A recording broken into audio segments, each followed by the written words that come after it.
একের পর এক ভূমি হারাচ্ছে ভারত, একের পর এক ভূমি দখল করে রাষ্ট্র প্রতিষ্ঠা করতেছে ভারতের বিরুদ্ধে। কিন্তু শেষ রক্ষা হয়নি, প্রত্যেকটা দেশ থেকে উৎখাত হয়েছে ভারতের এই চরম ব্যর্থ রাজনৈতিক বা ডিপ্লোম্যাটিক বা সেটার প্রতিক্রিয়ায় ভারতে শুরু হয়েছে তুলপাড়। কিন্তু কিছু করার নেই, কারণ সেই দাদাগিরিটারও একটা সমাপ্তি ঘটতে যাচ্ছে বাংলাদেশে। শাবাশ, ধর তক্তা মার পেরেক, ক্ষমতা থাকলে এইভাবে দেখাই দিতে হবে, পারি না পারি সাহসের পরিচয় দিতে হবে। এরকম করতে করতে একদিন হয়তো সফলতা চলে আসবে। দর্শক, খুবই আনন্দের খবর, ভালো খবর, অ্যাকশন শুরু হয়ে গেছে। ভারত থেকে পণ্য আমদানি নিষিদ্ধ হচ্ছে। দাদা বাবুরা বাবার করে বলে না যে পাঠাবো না, হ্যান করবো না, ত্যান করবো না, পাঠাইতে হবে না, আমরা নিষিদ্ধ করতেছি। এই জিনিসগুলো আর হবে না। এক্সট্রা টাকা পয়সা আমরা এই নেতা বাবুদের দিব না, ডিরেক্ট কথা।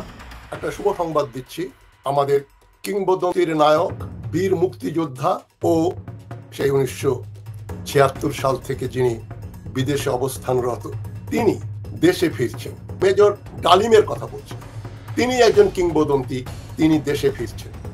প্রচন্ড বিদ্রোহে 5টি অবিশ্বাস্য স্বপ্ন বাস্তব করবে ছাত্ররা। কি সেই স্বপ্ন, কিভাবে সেটা সম্ভব, এ নিয়েই আজকের পর্যালোচনা। এই বিএনপি আর সেই শহীদ জিয়ার বিএনপি নেই, সকল আদর্শ মরে গেছে। তারপরে গত 16 বছরে বিএনপিটাকে ধ্বংস করে ফেলা হয়েছে ভারত এবং স্বৈরাচারী শেখ হাসিনার পরিকল্পনায়। এই বিএনপি সম্পূর্ণরূপে ধ্বংস হয়ে গেছে। বিএনপির উপরের লেভেলের প্রায় সকল নেতা নেত্রী কিন্তু ভারতের কাছে বিক্রি হয়ে গেছে অথবা আওয়ামী লীগের কাছে বিক্রি হয়ে গেছে। বিএনপি বুঝে গেছে 31শে ডিসেম্বরের পর বিএনপি কঠিন পরিস্থিতিতে পড়বে, জনগণের গণশত্রুতে পরিণত হতে পারে বিএনপি যে ভারতের দালালি করছে, বিএনপি যখন মুক্তিযুদ্ধ ব্যবসা করছে, বিএনপি যখন আওয়ামী চেতনা ব্যবসা শুরু করেছে, চেতনাবাজি করছে, এটা 31শে ডিসেম্বর পর জাতির সামনে স্পষ্ট হয়ে যাবে। ইলিয়াস ভাই যে একটা আগুন, ইলিয়াস ভাই বারবার করে প্রমাণ করতেছে, আজকেও প্রমাণ করছে। আজকে ইলিয়াস ভাই দিছে না, ইলিয়াস ভাই তো পুরাই ফাঁস করে দিয়েছে কোথায় কি হয়েছে। ডক্টর মোহাম্মদ ইউনূস এখন সবচেয়ে বেশি গুরুত্ব দিয়েছেন আমাদের প্রতিরক্ষা ব্যবস্থার উপরে। উনি ড্রোন কিনেছেন, চীন থেকে বিমান আসছে, যুদ্ধ বিমান আসবে, উনি পাকিস্তান থেকে আমরা মিসাইল তৈরির যে কারখানা সেটা স্থাপন করব। তারপরে অনেক সামরিক উপকরণ চলে আসবে। বাংলাদেশ এই দক্ষিণ পূর্ব এশিয়ার মধ্যে একটি শক্তিশালী রাষ্ট্র। প্রিয় দর্শক শ্রোতা, আসসালামু আলাইকুম। নতুন একটি নিউজ ভিডিওতে আপনাদের জানাচ্ছি স্বাগতম। এইমাত্র পাওয়া তাজা এবং গরম খবর। আজকের এই ভিডিওটা কেমন হতে চলেছে, ভিডিওর অংশ বিশেষ এবং শিরোনাম দেখেই বুঝে গিয়েছেন কতটা গুরুত্বপূর্ণ আজকের এই ভিডিওটি। আশা রাখবো সম্পূর্ণ দেখে যাবেন, একটু স্কিপ করবেন না। স্কিপ করলে গুরুত্বপূর্ণ বিষয়গুলো মিস করে ফেলবেন। তার জন্য সম্পূর্ণ ভিডিওটি দেখবেন। আমি আর বেশি কথা না বাড়িয়ে সরাসরি বিস্তারিত ভিডিওতে নিয়ে যাবো। তার আগে আপনাদের কাছে ছোট্ট একটা রিকোয়েস্ট থাকবো, যারা এরকম ভিডিও দেখতে পছন্দ করেন দ্রুত এই চ্যানেলটি সাবস্ক্রাইব করে আমাদের সাথেই থাকবেন। ইতিমধ্যে যারা সাবস্ক্রাইব করে দিয়েছেন তাদের জানাচ্ছি অসংখ্য ধন্যবাদ। চলুন তাহলে এই ভিডিওতে লাইক করে বিস্তারিত ভিডিওটি মোবাইলের স্ক্রিন থেকে ধারাবাহিক একের পর এক দেখে আসি। ওনার ধারণা নাই যে বাংলাদেশিদের প্রতি, বাংলাদেশিরা যে বাংলাদেশকে কত ভালোবাসে, দেশের স্বাধীনতা, সার্বভৌমত্ব, ইন্টিগ্রিটি রক্ষার জন্য প্রতিটা মানুষ কিন্তু তার জীবন দিতে প্রস্তুত। আর আমাদের সশস্ত্র বাহিনী অনেক শক্তিশালী হয়ে যাচ্ছে। ডক্টর মোহাম্মদ ইউনূস এখন সবচেয়ে বেশি গুরুত্ব দিয়েছেন আমাদের প্রতিরক্ষা ব্যবস্থার উপরে। উনি ড্রোন কিনেছেন, চীন থেকে বিমান আসছে, যুদ্ধ বিমান আসবে, উনি পাকিস্তান থেকে আমরা মিসাইল তৈরির যে কারখানা সেটা স্থাপন করব। তারপরে অনেক সামরিক উপকরণ চলে আসবে। বাংলাদেশ এই দক্ষিণ পূর্ব এশিয়ার মধ্যে একটি শক্তিশালী রাষ্ট্র হবে। আর আমি এখানে একটি কথা বলে রাখি, এদেরকে পূর্ণ সামরিক ট্রেনিং দিতে হবে, যেটা আগে পাকিস্তান হলে ইওটিসি ছিল, এখন এটা ন্যাশনাল ক্যাডেট কোর। এদেরকে এইভাবে আমরা এমনভাবে গড়ে তুলব।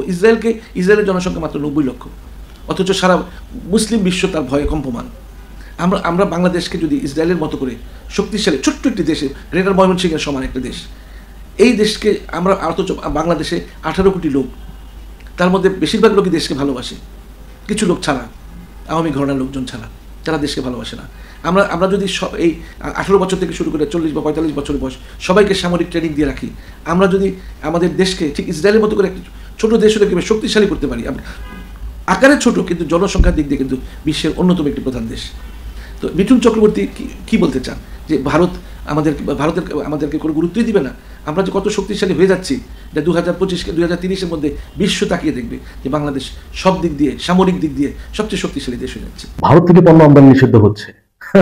দাদা বাবুরা বাবার করে বলে না যে পাঠাবো না, হ্যান করবো না, ত্যান করবো না, পাঠাইতে হবে না, আমরা নিষিদ্ধ করতেছি, ওয়েট করো। দেখেন, আপনার বাংলাদেশ সুন্দরভাবে চলতেছিল, শেখ হাসিনার সময় হুট করে ডিমের দাম বেড়ে গেল। সারা বাংলাদেশে ডিম নেই। ডিম কি সত্যিই ছিল না? ডিম বাংলাদেশের ছিল, কিন্তু এটাকে অভাব দেখানো হয়েছিল। কি জন্য? ইন্ডিয়াকে বাংলাদেশে ঢোকানোর জন্য সিন্ডিকেট করে বাংলাদেশে ডিমের চাহিদা বোঝানো হয়েছে, ডিম নাই। এটা বোঝায় কি করছে? ইন্ডিয়াকে বাংলাদেশে ঢোকাই দিচ্ছে ব্যবসা করার জন্য। ইন্ডিয়া সুযোগ পেয়ে গেছে। প্রতিটা জায়গাতে এইভাবে ইন্ডিয়াকে সুযোগ করে দেওয়া হয়েছে।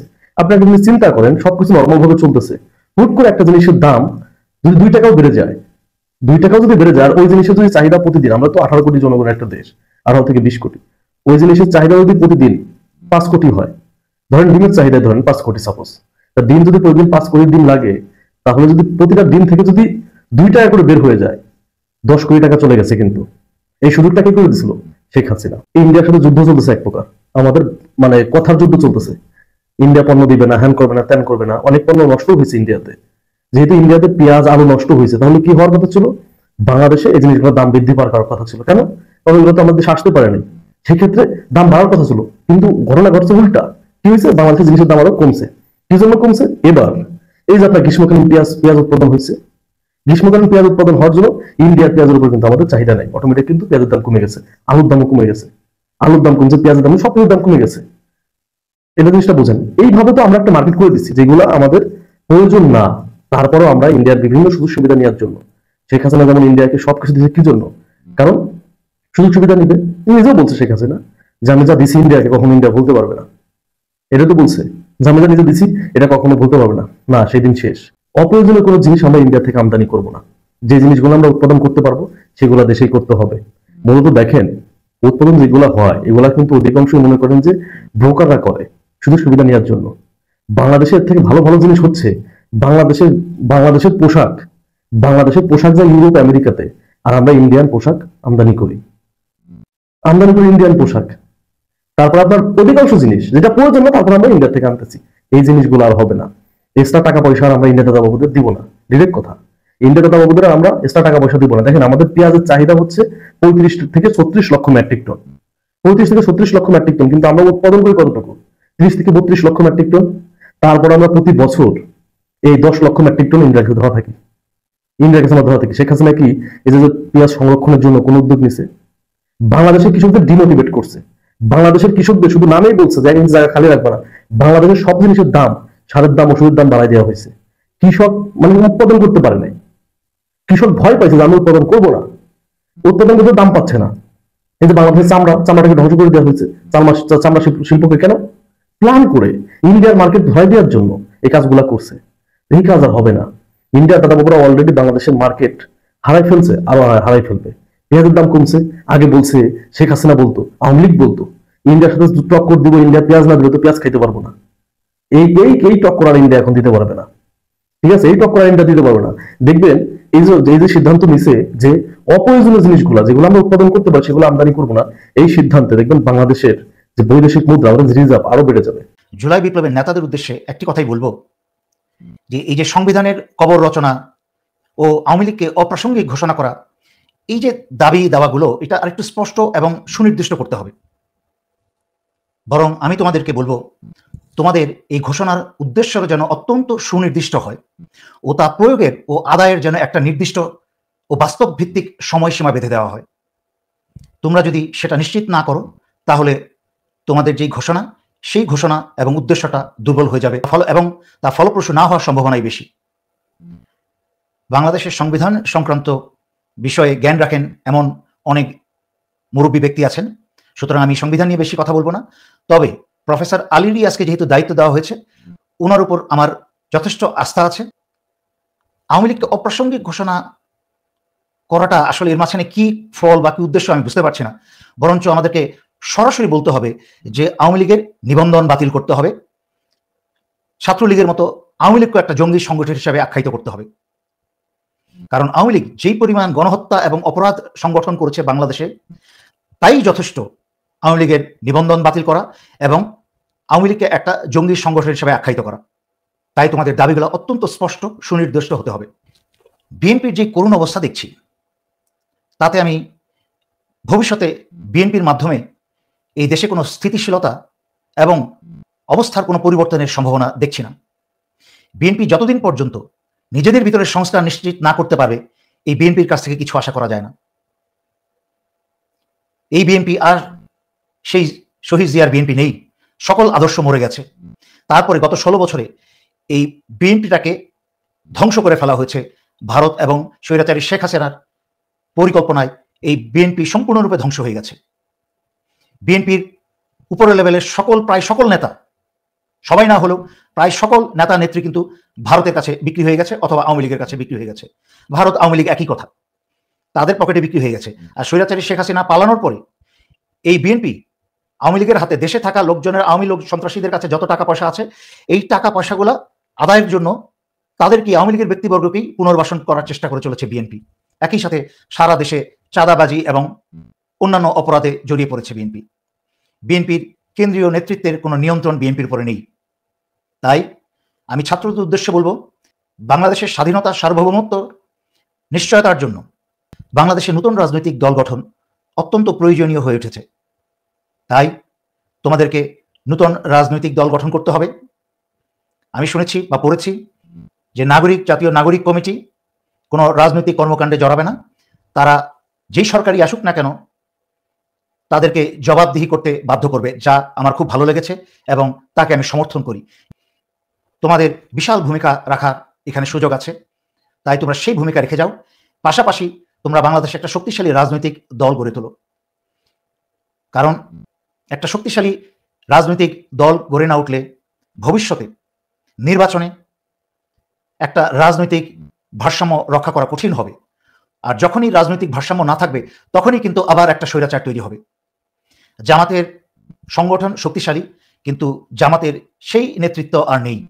জামাতের নেতৃত্বকে ভারত হাসিনার মাধ্যমে বহু আগেই ফাঁসি দিয়ে ধ্বংস করে দিয়েছে। এই বিপ্লবটাকে আসিফ নজরুলরা মেরে ফেলেছে, বহু আগে হাইজ্যাক করে নিয়েছে, যা বহুবার ব্যাখ্যা করেছি। কিন্তু এখনো সময় আছে এই বিপ্লব এবং এই দেশকে, দেশের স্বাধীনতা, সার্বভৌমত্ব এবং জনতার স্বার্থে, নিপীড়িত জনগণের স্বার্থে এই বিপ্লবকে আবার রক্ষা করা এবং শক্তিশালী হয়ে দাঁড় করিয়ে তোলা। একটা শুভ সংবাদ দিচ্ছি, আমাদের কিংবদন্তির নায়ক, বহু অপপ্রচারের শিকার বীর মুক্তিযোদ্ধা ও একজন বীর বিপ্লবী নেতা, যিনি আজ প্রায় বহু বছর হলো, সেই 1976 সাল থেকে যিনি বিদেশে অবস্থানরত, তিনি দেশে ফিরছেন। দেশের ভেতরেও কাজ হচ্ছে, বাইরেও কাজ হচ্ছে তাকে বাংলাদেশে ফিরিয়ে আনার জন্য। মেজর ডালিম কিন্তু 15ই আগস্টের, যাদের বয়স এখন 60-এর দশকে, তারা নিশ্চয় তাদের মনে আছে, তিনি, আমি মেজর ডালিম বলছি। দেশে একটা সামরিক অভ্যুত্থান হয়েছে, খন্দকার মোশতাক আহমদ রাষ্ট্রপতির পদ গ্রহণ করেছেন এবং শেখ মুজিবুরকে উৎখাত করা হয়েছে, হত্যা করা হয়েছে, এ কথা বোধহয় বলেছিলেন, আবছা মনে পড়ছে আমার। যাই হোক, ঘটনা যেটা ঘটেছিল সেটাই উনি বলেছিলেন। তারপরে আপনারা জানেন তাকে কি ন্যাক্কারজনক পরিস্থিতি সৃষ্টি করে শেখ মুজিবুর রহমান তাকে চাকরিচ্যুত করলেন। শুধু তাকে না, আরেকজন বীর মুক্তিযোদ্ধা মেজর নূর, যিনি টরন্টোতেই আছেন, তাকেও চাকরিচ্যুত করা হয়েছিল। এই শরীফুল হক ডালিম একজন কিংবদন্তি। তিনি 1965 সালেও পাকিস্তানের পক্ষে যুদ্ধ করেছিলেন এবং বীরত্বের সঙ্গে যুদ্ধ করেছিলেন, এবং বাংলাদেশের স্বাধীনতা যুদ্ধের আগে তিনি পাকিস্তান থেকে পালিয়ে আফগানিস্তান হয়ে ভারতে এসে মুক্তিযুদ্ধে যোগ দেন এবং তিনি অলৌকিকভাবে প্রাণে বেঁচে যান। তার এই ডান দিকের পুরো বুক মেশিন গানের গুলিতে ঝাঁঝরা হয়ে গিয়েছিল। তিনি কিন্তু একজন বীর উত্তম। এই যে বীর উত্তমদের যে নাম আমরা শুনি, যারা যুদ্ধে আহত হয়েছিলেন, তাদের একটা বিরাট অংশ কিন্তু এই 1975-এর অগাস্ট বিপ্লবের বীর সেনানী, নেতৃত্ব দানকারী। মানে কর্নেল ফারুক বলেন, রাশেদ চৌধুরী বলেন, মেজর ডালিম বলেন, এরা সবাই বীর মুক্তিযোদ্ধা। এদেরকে ঢালাওভাবে পাকিস্তানপন্থী বলে অপপ্রচার করে মুজিব হত্যার জন্য দায়ী করে ফাঁসি দেওয়া হয়েছে। সৌভাগ্যবশত মেজর ডালিম বেঁচে আছেন, যেটা আমাদের জন্য একটা অনুপ্রেরণার ব্যাপার। তিনি আসবেন, তিনি আসছেন এবং তিনি দেশে একটা প্রকৃত বিপ্লবী সরকার গঠন করবেন। তার চাওয়া পাওয়ার কিছু নেই। তিনি আমার চেয়ে বছর 4-5 বছরের বড়, 3-4 বছরের বড়। আমি 1960-এর দশক থেকে চিনি। খুবই একজন ধনাঢ্য পরিবারের আরামায়েশে বড় হওয়া একজন মানুষ। মালিবাগ শান্তিনগরের প্রায় অর্ধেক সম্পত্তি ওনাদের ছিল। তো যাই হোক, তাকে দেশ ত্যাগ করানো হয়েছে। তার ছোট ভাই, আমার বন্ধু স্বপন, কামরুল হক স্বপন, তাকেও হাসিনা জেলে দিয়েছে, মারধর করেছে, অত্যাচার করেছে। কিন্তু দিন শেষে আমরা দেখলাম কি, হাসিনাকে চলে যেতে হলো। এই বীর মুক্তিযোদ্ধা, বীর উত্তম মেজর ডালিমকে আমাদের দেশে আনতেই হবে। তবে এই বিপ্লবী নেতা দেশে আসার আগে মাঠটা প্রস্তুত করতে হবে। এই গ্রাউন্ড ওয়ার্ক করার দায়িত্ব কিন্তু তোমাদের। ভারতের কর্তৃত্ব আছে এবং তারা মোটামুটি পাগল প্রায় ভারতের বর্তমান প্রত্যেকটা জায়গাতে। কিন্তু একটা জিনিস ভারত ভুলে গেছে, $15 বিলিয়ন মার্কেট, এখানে সমঝোতা ছাড়া কোনো বিকল্প নেই। ভারতে পশ্চিমবঙ্গে ভারতীয় পলিসির বিরুদ্ধে জুতা মিছিল, ঝাড়ু মিছিল, আপনার প্রতিবাদ হচ্ছে। বাংলাদেশের কৃষকরা মাঠে আপনার শেষ হয়ে গেছে, আপনার প্রতিষ্ঠানগুলো ধ্বংস হয়ে গেছে। পশ্চিমবঙ্গের অর্থনীতি আমি যদি বলি it's gonna be shrunk by almost 13%, বাংলাদেশিরা না যাওয়ায়। ইমাজিন একটা রাষ্ট্রের, একটা স্টেটের 13% GDP will be like shrunk by this kind of activities. Thailand বাংলাদেশিদের জন্য ই ভিসা চালু করেছে। আপনি থাইল্যান্ড যেতে চান, ঘরে বসে আপনি থাইল্যান্ডের ভিসা, আপনার জন্য ভিসার জন্য আর আপনাকে অ্যাপ্লাই করতে হবে না। সুতরাং আমি মনে করি আমাদের সরকার যদি আরো অ্যাক্টিভ হয়, ভারতের বিকল্প যেটা আপনারা যদি কেউ আমাকে নিয়মিত দেখে থাকেন আওয়াজ দেবেন, আমি বারবার বলছি যে আমেরিকা থেকে পেঁয়াজ এনে সেই পেঁয়াজ ভারত থেকে আনা পেঁয়াজের চোখ কম খাওয়ানো যাবে আপনাদেরকে, যদি আমরা সিস্টেমটা জানি। এটা আমি বলেছি দুর্গলা, এবং অনেক আগে আমি কথা বারবার বলছি, আমাদেরকে ভারতের উপরে কোনোভাবেই ডিপেন্ডেন্ট হতে হবে না। এবং আজকে যে আমাদের যে এই যে গাড়ির যে পার্টস বা যন্ত্রাংশ যেগুলা আপনি জানেন যে তারা বাংলাদেশে আপনার এই এক্সপোর্ট করা বন্ধ করেছেন।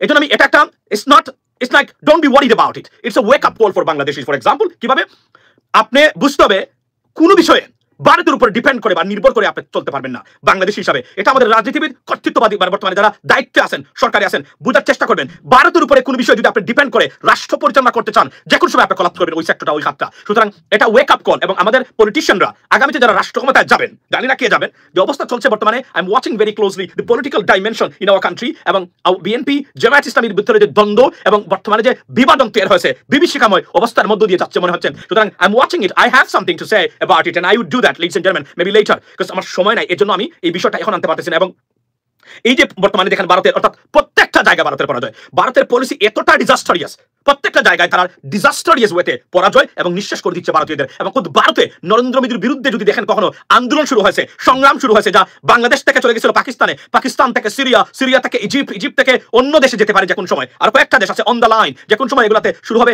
নতুন প্রজন্মের এই আন্দোলন। আচ্ছা ফখরুল, হঠাৎ দেশ বাঁচাও। আচ্ছা, তো এগুলা সুতরাং ভারতেও এটা শুরু হওয়ার পথে, কারণ ভারতের economy is crippling right now, so therefore they have to find out. ভারতের 38,000 বর্গ কিলোমিটার নিয়ে একটা জেলা ঘোষণা করতে চায় না। দাদা বাবারা শুধু আমাদের সাথেই পারে, ওই আমাদের সাথে পারে না, কারণ আমাদের সাথে সেভাবে এখন লাগে নাই, লাগলে বুঝবে। আপনারা জানেন 2020 সালে ইন্ডিয়া পাকিস্তানের মাঝে একটা যুদ্ধ হয়, ছোটখাটো যুদ্ধ। ইন্ডিয়ার একজন বিমান বাহিনীর একজন সদস্য আটকা পড়ে পাকিস্তানে। পাকিস্তান অনেক আপ্যায়ন করে, আপনারা দেখছেন এটা, চা খাওয়ায়, অনেক আদর আপ্যায়ন করছে পাকিস্তানের সেই লোকটাকে। তখন এই সুযোগ পেয়ে পাকিস্তানের যখন ইন্ডিয়ার মধ্যে যুদ্ধ লাগছে, এই সুযোগে কি করছিল, চায়না মনে করেন 38,000 বর্গ কিলোমিটার দখল করছিল। তখন কিন্তু পররাষ্ট্র দপ্তর থেকে এটা ওই ঘোষণা করছিল, দেখেন আপনারা। चाइना लद्दाख में भारत की लगभग 38,000 स्क्वायर किलोमीटर भूमि का अनधिकृत या कब्जा किए हुए 38,000 বর্গ কিলোমিটার দখল দিয়ে বসে চায়না। মানে দাদারা শুধু দাদাবাবু ছোট ছোট দেশের সাথে করতে পারে, করেও কিন্তু জিততে পারে না। মায়ানমার এই অবস্থা দেখেন, মালদ্বীপের অবস্থা দেখেন, শ্রীলঙ্কার অবস্থা দেখেন, এখন বাংলাদেশ। আমরা বারবার করে কেন বলতেছি যে বাংলাদেশের সাথে যুদ্ধ কখনোই ইন্ডিয়া লাগাবে না, কখনোই না। কারণ চায়না যে 38,000 বর্গ কিলোমিটার নিছে, এটা তো ইন্ডিয়ার অত ক্ষতি হয় নাই। কিন্তু বাংলাদেশের সাথে যুদ্ধ বাদে যদি চায়না চিকেন লেগে হামলা করে, তাহলে ইন্ডিয়া ভেঙে চুরে চুরমার হয়ে যাবে। এটা খুব ভালো করেই ইন্ডিয়া জানে। এই জন্য বাংলাদেশের সাথে, বাংলাদেশ যত ছোট দেশ হোক না কেন, একটা পারমাণবিক বোমাও না থাকুক, কোনো কিছু দরকার নাই, কখনো বাংলাদেশের সাথে যুদ্ধে জড়াবে না ইন্ডিয়া। কারণ পাকিস্তানের সাথে যুদ্ধ জড়াইছিল, ওদিকে লাদাখ থেকে 38,000 বর্গ কিলোমিটার দখল দিয়ে বসছিল চায়না। এখন যদি বাংলাদেশের সাথে যুদ্ধ লাগায়, ওদিকে মনে করেন কাশ্মীর দখল দিয়ে বসবে পাকিস্তান, আর ওইদিকে পুরো লাদাখি নিয়ে গেছে চায়না। এই জন্যই দাদা বাবুরা আমাদের সাথে যুদ্ধ লাগাইতে চায় না, আমাদের সাথে শুধু ভয়ভীতি দেখায়, ভয়ভীতি দেখাবে, তাছাড়া কিছু না। বোঝেন না যে ওরা নিজেদেরকে এত শক্তিশালী দাবি করে, চায়নার সাথে পারলে না কিছু করতে। চায়না 20 সালে 38,000 বর্গ কিলোমিটার দখল দিয়েছিল, সেই দখলকৃত জায়গায় নতুন জেলা ঘোষণা করতেছে, যে চায়নার জেলা। China has created 2 new counties, one of them reportedly on a large part of India that China occupied illegally in the Aksai Chin. এর থেকে লজ্জার কিছু হইতে পারে। ইন্টারন্যাশনাল টিভি চ্যানেলে নিউজ হইতেছে, আমি আপনি নিউজ করতেছি না কিন্তু। হ্যাঁ, দাদা বাবুরা শুধু গরম আমাদের দিবা, মানে আমাদের নরম পাইছো। হ্যাঁ, দাদা বাবুরা ভালো করে বুঝতে পারছে যে নরম জায়গায় গরম দিতে গেলে অনেক সময় উল্টা জিনিস হয়ে যায়। এটা দাদা বাবুরা বুঝতে পারছে। অলরেডি আমাদের সাথে দাগ যুদ্ধে লাগছে, তাতে ইন্ডিয়ার অর্থনৈতিক অবস্থা পশ্চিমবঙ্গের কৃষক না খেয়ে মরতেছে। ঠিক আছে, পেঁয়াজ পড়াই দিচ্ছে, আলু রাস্তা ফেলে দিচ্ছে। যুদ্ধ লাগাইলে কি হবে? যুদ্ধ লাগাইলে কি হবে? শিলিগুড়ি করিডোর হারাবে, 7 সিস্টার হারাবে, পাঞ্জাব হারাবে, সব হয়ে যাবে। যারা আলাদা হতে চায় সব আলাদা হয়ে যাবে, ইন্ডিয়া ভেঙে চুরে চুরমার হয়ে যাবে। কাজেই ইন্ডিয়া কখনো এই মুহূর্তে বাংলাদেশের সাথে যুদ্ধ জড়াবে না। এই মুহূর্তে কেন, যতদিন ওদের 7 সিস্টার আছে, যতদিন চিকেন লেগ আছে, ততদিন বাংলাদেশের সাথে যুদ্ধ লাগাবে না ইন্ডিয়া। এটা খুব ভালো করে ইন্ডিয়া জানে যে ইন্ডিয়ার সাথে বাংলাদেশের সাথে যুদ্ধ লাগানো আর নিজেদের বিপদ নিজেদের ডেকে আনা সমান কথা। শেখ হাসিনা বলছিল ইন্ডিয়াকে যে তোমরা হস্তক্ষেপ করো ঢাকাতে, তোমাদের সৈন্য দিয়ে। ইন্ডিয়া করছিল? করে নাই। কিন্তু ইন্ডিয়া ঠিকই হায়দ্রাবাদে হস্তক্ষেপ করছিল, ঠিকই সিকিমে করছিল। আজ দুপুরের পর জুলাই বিপ্লবের ঘোষণাপত্র দেয়া হতে যাচ্ছে। কি কি বলা হবে সেটা আমরা এখনো নিশ্চিত নই। কিছুটা আভাস গতকাল ছাত্র সমন্বয়কদের কয়েকজন মিলে আমাদেরকে দিয়েছেন। স্টিল এটা খুব স্পষ্ট না। সংবিধান প্রশ্নে একটা তথ্য জানা গেছে। ইনফ্যাক্ট আরও কি তারা বলেন সেটার উপরে ডিপেন্ড করে আমি খুব দ্রুতই আশা করি আবার কথা বলবো। কিন্তু যে আলাপটা করতে চাই, আমি এর মধ্যেই বলেছিলাম যে আমি আলাদা করে একটা ভিডিও করব যেখানে জুলাই আগস্টে শেখ হাসিনার পতন ঘটানোর জন্য যে আন্দোলন হলো সেটা গণঅভ্যুত্থান নাকি বিপ্লব। এই ডিবেটটা শুরুর দিন থেকে চলছে এবং শুরুর দিন থেকে আমিও একটা পক্ষ নিয়েছি এবং এটার গুরুত্ব অনুধাবন করে যেখানে প্রয়োজন হয়েছে আমি সেটা ব্যবহার করেছি, কথা বলেছি, টিভিতে বলেছি, নিজের ভিডিওতে বলেছি, কিন্তু এক্সক্লুসিভ কোনো ভিডিও করিনি। আজ মনে হয় একটু বিস্তারিতভাবে একটা ভিডিও করি। এটা বিপ্লব না গণঅভ্যুত্থান, আমার অবস্থান অনেকেই এর মধ্যে জানেন। আমি এটাকে গণঅভ্যুত্থান মনে করি, এটাকে কোনোভাবেই বিপ্লব মনে করি, বিপ্লবের আশপাশের কিছু না। কিন্তু তারপরেও এটাকে ঘাট ধরে একটা গণঅভ্যুত্থানকে বিপ্লব বানানোর চেষ্টা হয়েছে প্রথম দিন থেকে। সে চেষ্টা এখনো হচ্ছে এবং খানিকটা সাফল্য তাদের দেখা যাচ্ছে যে স্টুডেন্টরা এটাকে এখন বিপ্লব হিসাবে কনভার্ট করার চেষ্টা করছেন, এরকম বলা হচ্ছে। যাই হোক, বা বিপ্লব হয়ে গেছে, তারা এটার প্রক্লেমেশনটা করতে ভুলে গেছেন, 5 মাস পর সেটা করছেন। আচ্ছা, এটা আসলে কি? আমরা এই আলাপটা আগে একটু করি। এটা বিপ্লব না গণঅভ্যুত্থান? বিপ্লব কাকে বলে যে কেউ যে কোনো জায়গায় খুঁজে নিয়ে দেখতে পারবেন। এখন যেহেতু আমাদের রাষ্ট্র ক্ষমতা পরিবর্তনের সাথে আলাপ করছি, তাই এই মুহূর্তে এটার আলোচনাটাই বেশি, রাজনৈতিক বিপ্লবের কথাই বেশি আলোচনা করা হচ্ছে। কিন্তু বিপ্লব নানা রকম হতে পারে। আমরা শিল্প বিপ্লবের কথা জানি, ইন্ডাস্ট্রিয়াল রেভলিউশন কয়েকটা হয়েছে। এর মধ্যে যদি প্রথমটার কথা বলি, মানে কেন শিল্প বিপ্লব একটা বিপ্লব? কারণ ওখানে উৎপাদন পদ্ধতি পুরো পাল্টে গিয়েছিল, পুরোপুরি। হাতে তৈরি সিস্টেম থেকে মেকানাইজ সিস্টেম আসলো, স্টিম ইঞ্জিন আসলো, অনেক ক্ষেত্রে যন্ত্রের ব্যবহার করতে আমরা শুরু করলাম, কেমিক্যাল প্রসিডিয়ার শুরু করলাম। সো আগে যে শিল্প উৎপাদন হতো তার সাথে আমূল পরিবর্তিত একটা ব্যবস্থা, তাই ওটা বিপ্লব। এরকম নানা ক্ষেত্রে নানা রকম বিপ্লব এসছে।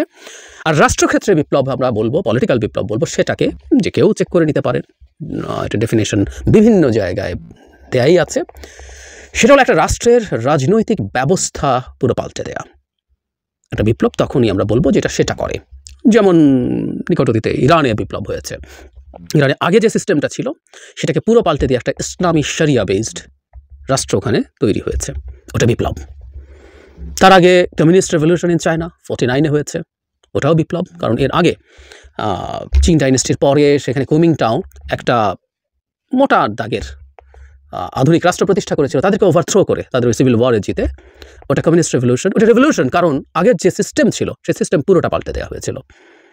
আমরা রুশ বিপ্লবের কথা জানি, যাই হোক, ফ্রেঞ্চ রেভলিউশন, এরকম অনেকগুলো। প্রত্যেকটা ক্ষেত্রে আমরা যদি দেখি প্রিভিয়াস একটা সিস্টেম থেকে এটা পুরো পাল্টে ফেলা হয়েছে। আমেরিকার স্বাধীনতাকে রেভলিউশন বলা হচ্ছে। কেন বলা হচ্ছে? কারণ এর আগে একটা কলোনিয়াল সিস্টেম, একটা কলোনি ছিল, ওটা থেকে নিচের একটা রাষ্ট্র, একটা রিপাবলিক তারা তৈরি করেছে, পুরোপুরি আলাদা ব্যাপার।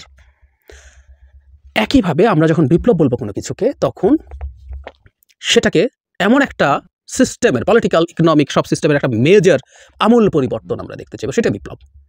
আচ্ছা, এখন শেখ হাসিনা পতনের আগে, আমি এটা আরও অনেকগুলো দিক আছে, আমি আসবো।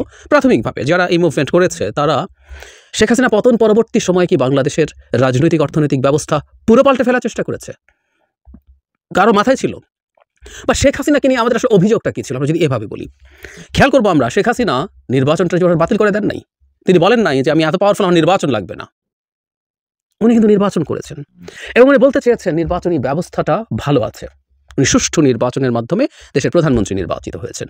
2018 সালে রাতের ভোটের পর তিনি ন্যারেটিভ তৈরি করার চেষ্টা করেছেন বিএনপি কেন পরাজিত হয়েছে। 24-এ যখন পার্টিসিপেট করছে না, হেরে যাবে নিশ্চিত জেনে পার্টিসিপেট করছে না, কিন্তু উনি নির্বাচন করতে চেয়েছেন এবং নিজেকে নির্বাচিত দাবি করেছেন। তিনি নিজেকে গণতান্ত্রিক দাবি করেছেন। তিনি তীব্র বা ভয়ঙ্কর যে মানবাধিকার লঙ্ঘন করছেন কোনোটা স্বীকার করেননি। বিচার বহির্ভূত হত্যাকাণ্ড করে কি উনি কখনো বলেছেন, তার কোনো লোক বলেছে হ্যাঁ এই ক্রিমিনালকে আমি মেরে ফেলেছি? বলেননি। তিনি রাতের একটা ন্যারেটিভ তৈরি করার চেষ্টা করেছেন, একটা ফালতু গল্প আমরা শুনতাম না, রাতের বেলা অস্ত্র উদ্ধারে নিয়ে যায় বা পরবর্তীতে একটু মডিফাইড হয়ে অপরাধ সংগঠন করবে পরিকল্পনা করছে, জেনে পুলিশ যায়, ব্লা ব্লা ব্লা, বা র্যাব যায়, এইসব গল্প শুনেছি। কিন্তু ওখানেও আমরা খেয়াল করবো উনি বলেননি যে উনি এটা করছেন। দেশে মোটা দাগে আইন ছিল, সেই আইনের মাধ্যমে, আইন নিয়ে সমালোচনা আছে, ডিজিটাল সিকিউরিটি অ্যাক্ট, কিন্তু আইনের মাধ্যমেই উনি মানুষজনকে যা যা ঝামেলা করার চেষ্টা করছিলেন। মোটা দাগে ব্যাংক লুট হয়েছে, দেখবো একটা আইন স্ট্রাকচার আছে। তার মানে আমি যে কথাটা বলতে চেষ্টা করেছি সেটা হলো শেখ হাসিনার বিরুদ্ধে আসলে আমাদের মূল অভিযোগগুলো ছিল আমাদের দেশের, আমাদের বলতে আমরা মেজরিটির হয়তো বা এভাবেই বলছি, কারো কারো ভিন্ন চিন্তা ছিল, সেটা ডিফারেন্ট ডিবেট, ডিফারেন্ট ডিসকাশন। আমাদের মূল আলোচনা ছিল যে সিস্টেমটা আমরা চেয়েছি একটা ডেমোক্রেসি, যেখানে ঠিকঠাক মতো নির্বাচন হবে, একটা স্টেটের ইনস্টিটিউটগুলো ঠিকঠাক মতো কাজ করবে মোটা দাগে, করাপশন কম হবে, অর্থনীতি মোটামুটি ভালোভাবে চলে, এবং সেটা ক্যাপিটালিস্ট ইকোনমি।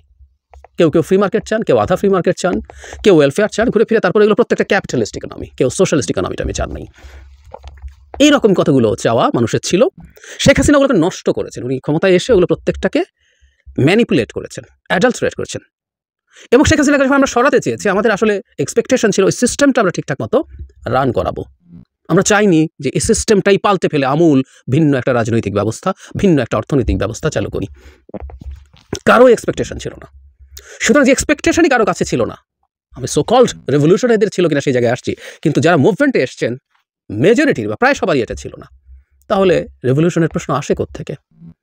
আমরা জাস্ট শেখ হাসিনাকে সরাতে চেয়েছি, সরিয়ে আমাদের এই সিস্টেমটারই ঠিকঠাক করা এক্সিস্টিংটা, এবং যেটা জরুরি কথা, কিছু কিছু জায়গায় পরিবর্তনও করতে চেয়েছি, কিন্তু সিস্টেমের ওটা ওভারহলিং, ওটা আমূল পাল্টে দেওয়া না, ওটা কিছু জায়গায় মেরামত করার কথা।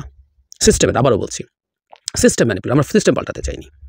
আমরা একটু যদি এবার ধরুন একটা রেভলিউশনের কথা ধরি, চায়নার কমিউনিস্ট রেভলিউশন, মানে ওই রেভলিউশনটা কীভাবে হয়েছে, ফল কী হয়েছে, ডিফারেন্ট ডিসকাশন, কিন্তু কীভাবে হয়েছে, মানে কেউ যদি মাওয়ের জীবন দেখেন, যখন রুশ বিপ্লব হলো, তার সেই সময় থেকে তার এই কমিউনিস্ট ভাবাদর্শের প্রতি তার কমিটমেন্ট, তার লার্নিং এবং তার স্বপ্ন, সেটা কীভাবে আবর্তিত হয়েছে। 49-এ তিনি শেষে গিয়ে সফল হয়েছেন। 30 বছর এই সময়টা যে কেউ স্টাডি করুন, মাও কী করেছিলেন, কীভাবে করেছিলেন, উনি কীভাবে তার দল তৈরি করেছেন, কীভাবে তাদেরকে নিয়ে এই বিপ্লবের দিকে এগিয়ে গেছেন। সো এটা পুরো একটা ক্লিয়ার পরিকল্পনা ছিল, সংগঠন ছিল, এবং একটা ম্যানিফেস্টো ছিল। ওনারা কী করতে চান সেগুলো বছরের পর বছর ধরে বলেছেন, জানিয়েছেন, কথা বলেছেন, এবং সেগুলো জানিয়ে মানুষকে তাদের সাথে নিয়েছেন। মাও ক্ষমতা পাওয়ার পর কী করেছেন, এগুলো আমার সাথে অনেকে ডিবেট করবেন, আমার পাগলামি মনে হয়, আমি পাগলামি শব্দটা জেনে শুনে ব্যবহার করছি। তার সমাজকে পাল্টে দেওয়ার জন্য তিনি যে গ্রেট লিপ ফরওয়ার্ড করেছিলেন, কোটি কোটি মানুষ মারা গেছে, এমনকি কনজারভেটিভ সংখ্যাটাও কয়েক কোটি, যেটা একটা দুর্ভিক্ষ ট্রিগার করেছিল। এরপর অবশ্য তিনি আবার তার ভাষায় একটা রেভলিউশন করতে চেয়েছেন, যদি এটা আসলে তার গ্রেট লিপ ফরওয়ার্ডের পর তাকে সাইজ করে ফেলা হচ্ছিল এভাবে বলতে পারি আমরা, কারণ এটা তার কারণেই, তার পাগলামির কারণেই এই ঘটনা ঘটেছিল। তো যখন কর্নার হচ্ছে, তখন তিনি আসলে নিজের ক্ষমতাটাকে আবার ফিরে পাওয়ার জন্য কালচারাল রেভলিউশন নামে এক রেভলিউশন চালু করেন। সেটাও বেশ কয়েক বছর থাকে, এবং ওখানেও কয়েক কোটি মানুষ ওখানেও মারা যায়, এবং ওখানেও ঘাট ধরে, ওটা রেভলিউশন বলা হচ্ছিল কারণ ওটা আমূল পরিবর্তন করে দেওয়ার চেষ্টা হচ্ছিল। মানে তার সামনের যে ন্যারেটিভটা ছিল সেটা হচ্ছে, চায়না একটা কমিউনিস্ট কান্ট্রি হলেও এখনো প্রচুর বুর্জোয়া জিনিসপত্র ওখানে রয়ে গেছে কালচারালি, অনেক কিছু।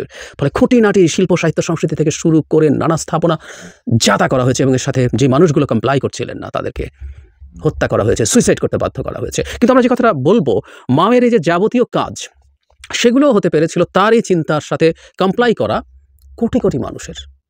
তার সমাজে তার এই চিন্তা তিনি দীর্ঘদিন থেকে বলে মানুষের কাছে নিয়েছিলেন, এবং সেটাকে এক্সিকিউট করার জন্য অসংখ্য মানুষ মাঠে ছিল। মাওয়ের বিপ্লবী হওয়ার এবং বিপ্লব ঘটানোর সংগ্রামটা আমরা একটু দেখতে চাই, দেখবো যে কেউ, প্রত্যেকটা বিপ্লবীর জীবনে তাই।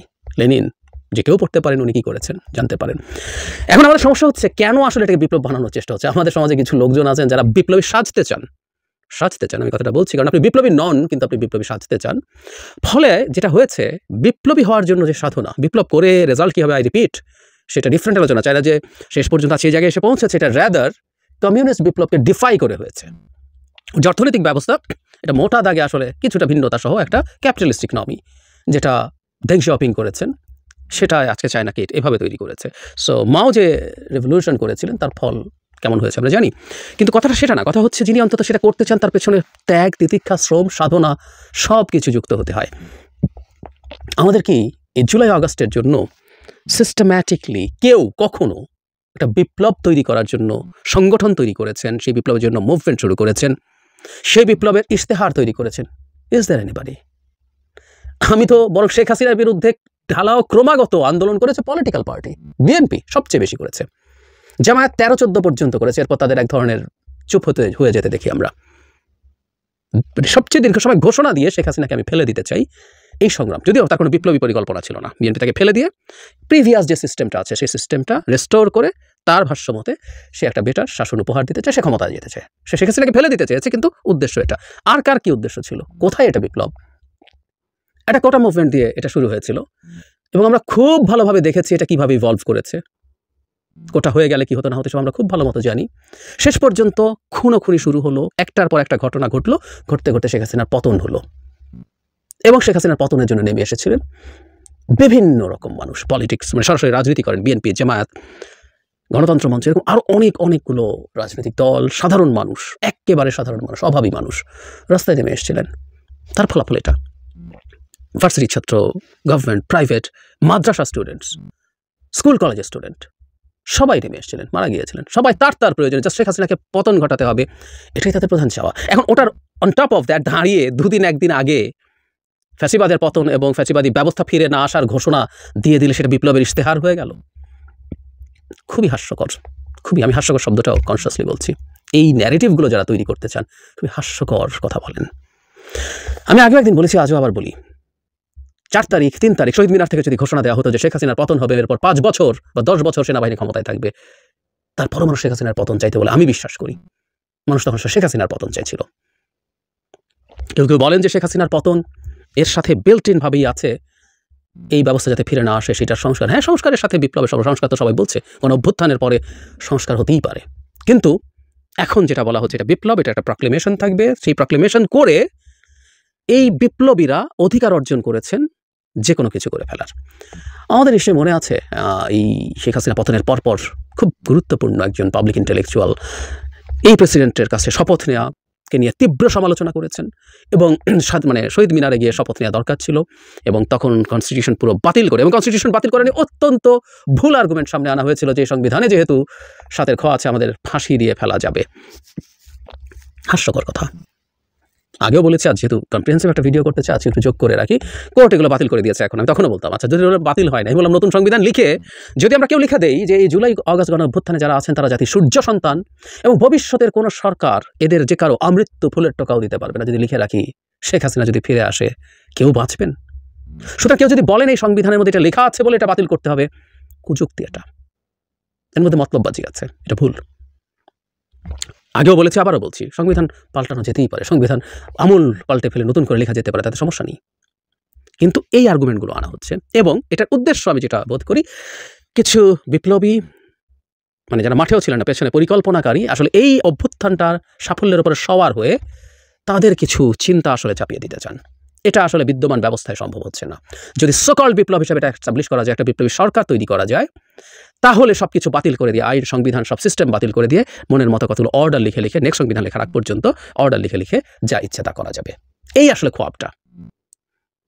এই পতনটাকে বিপ্লব হিসেবে ক্লেম করা এবং যারা করছেন একটা কথ্য প্রবচন আছে, একটু অফেন্সিভ শোনাতে পারে আমার, তারপরও এই অভ্যুত্থানে পার্টিসিপেট করা সবার প্রতি শ্রদ্ধা রেখেই বলতে চাই, ঝড়ে বক পড়ে ফকিরের কেরামতি বাড়ে।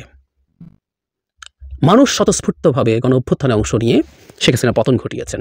এখন অনেকে এসেছেন এটার কৃতিত্ব দাবি করতে, যে তারা এটা বলে, এই ভাষা ব্যবহার করে, এইভাবে করে, ওভাবে করে, এই পরিকল্পনা করে শেখ হাসিনাকে ফেলে দিয়েছেন। ফকিরের কেরামতি বাড়ছে, তারা সেই কেরামতির ক্রেডিট ক্লেম করছেন। খুব খারাপ একটা চর্চা। প্রথম দিন থেকে এই কারণে এটা ফাইট করেছি, কিন্তু শেষ পর্যন্ত দেখা গেল যে না, স্টুডেন্ট সমন্বয়করা কনভিন্সড হয়েছেন, তারাও সম্ভবত মনে করছেন এটার মাধ্যমে এরকম একটা কিছু করা গেলে তারা তাদের ক্ষমতাকে দীর্ঘায়িত করতে পারবেন।